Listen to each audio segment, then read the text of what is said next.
السلام عليكم. السلام عليكم ورحمة الله وبركاته. الحمد لله وكفى وسلام على عباده الذين اصطفى. أما بعد فأعوذ بالله من الشيطان الرجيم. بسم الله الرحمن الرحيم. لقد كان لكم في رسول الله أسوة حسنة.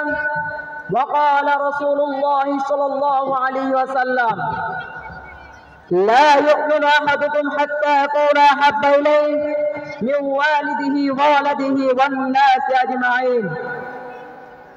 উম্মুল কুরা ideal মাদ্রাসা কর্তৃক আয়োজিত ঐতিহাসিক সিরাতুন নবী সাল্লাল্লাহু আলাইহি ওয়াসাল্লাম সম্পর্কিত বক্তৃতা প্রতিযোগিতা অনুষ্ঠানের মহামান্য সভাপতি, বিজ্ঞ বিচারক মণ্ডলী, অসদক্ষ পরিচালক এবং বিশ্বনবী সাল্লাল্লাহু আলাইহি ওয়াসাল্লামের আদর্শে উজ্জীবিত সংগ্রামী বন্ধুরা, সবাইকে জানাই আন্তরিক অভিনন্দন ও মোবারকবাদ।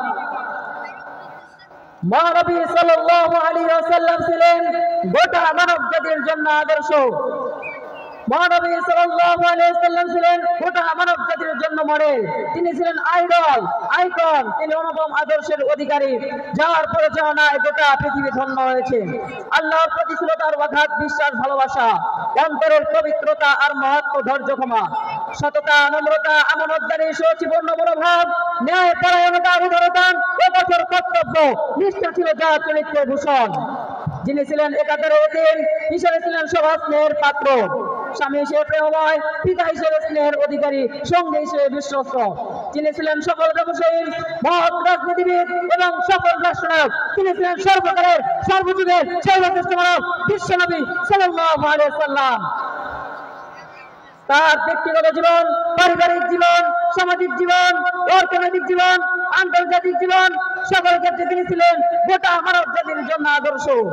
এই কারণে মহান আল্লাহ তাআলা পবিত্র কোরআনুল কারীমে ইরশাদ করেন, ইন্নাকা লাআলা খুলুকিন আযীম।